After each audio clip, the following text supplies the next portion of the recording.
आइए जानते हैं कि 2023 में जन्माष्टमी कब है व जन्माष्टमी 2023 की तारीख व मुहूर्त।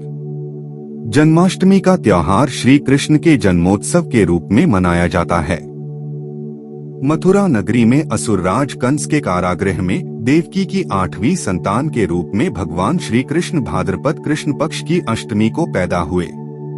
उनके जन्म के समय अर्धरात्रि आधी रात थी, चंद्रमा उदय हो रहा था और उस समय रोहिणी नक्षत्र भी था। इसलिए इस दिन को प्रतिवर्ष कृष्ण जन्मोत्सव के रूप में मनाया जाता है।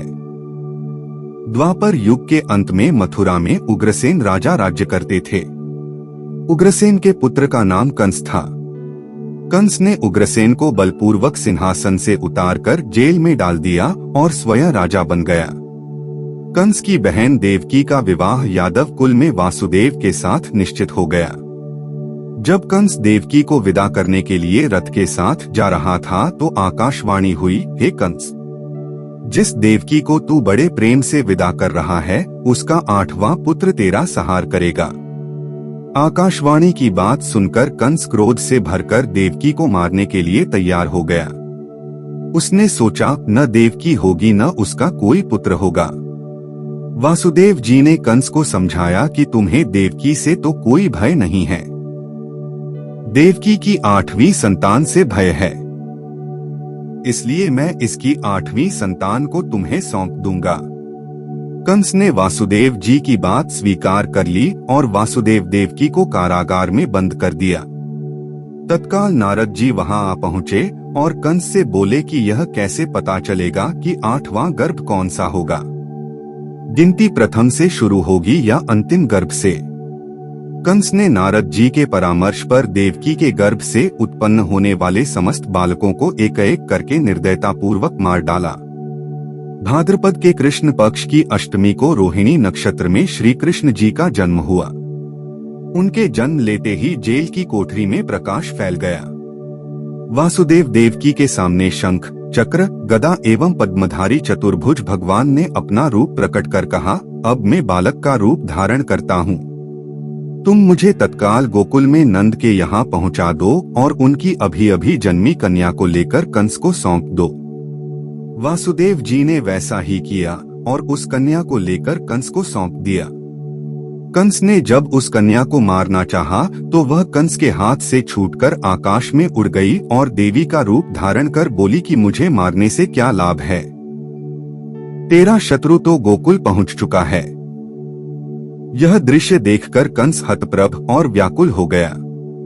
कंस ने श्री कृष्ण को मारने के लिए अनेक दैत्य भेजे। श्री कृष्ण जी ने अपनी अलौकिक माया से सारे दैत्यों को मार डाला। बड़े होने पर कंस को मारकर उग्रसेन को राजगद्दी पर बैठाया। कृष्ण जन्माष्टमी का मुहूर्त 1। अष्टमी पहले ही दिन आधी रात को विद्यमान हो तो जन्माष्टमी व्रत पहले दिन किया जाता है।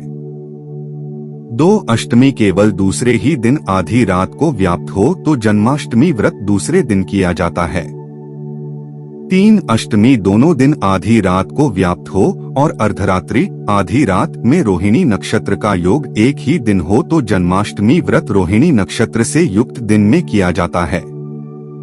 4 अष्टमी दोनों दिन आधी रात को विद्यमान हो और दोनों ही दिन अर्धरात्रि आधी रात में रोहिणी नक्षत्र व्याप्त रहे तो जन्माष्टमी व्रत दूसरे दिन किया जाता है। 5 अष्टमी दोनों दिन आधी रात को व्याप्त हो और अर्धरात्रि आधी रात में दोनों दिन रोहिणी नक्षत्र का योग न हो तो जन्माष्टमी व्रत दूसरे दिन किया जाता है। 6 अगर दोनों दिन अष्टमी आधी रात को व्याप्त न करे तो प्रत्येक स्थिति में जन्माष्टमी व्रत दूसरे ही दिन होगा। विशेष उपरोक्त मुहूर्त स्मार्त मत के अनुसार दिए गए हैं। वैष्णवों के मतानुसार श्री कृष्ण जन्माष्टमी अगले दिन मनाई जाएगी। ध्यान रहे कि वैष्णव और स्मार्त संप्रदाय मत को मानने वाले लोग इस त्योहार को अलग अलग नियमों से मनाते हैं। हिंदू धर्मशास्त्रों के अनुसार वैष्णव वे लोग हैं जिन्होंने वैष्णव संप्रदाय में बतलाए गए नियमों के अनुसार विधिवत दीक्षा ली है। ये लोग अधिकतर अपने गले में कंठी माला पहनते हैं और मस्तक पर विष्णुचरण का चिन्ह टीका लगाते हैं।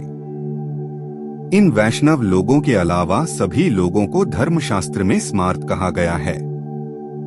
दूसरे शब्दों में हम कह सकते हैं कि वे सभी लोग जिन्होंने विधिपूर्वक वैष्णव संप्रदाय से दीक्षा नहीं ली है, स्मार्त कहलाते हैं।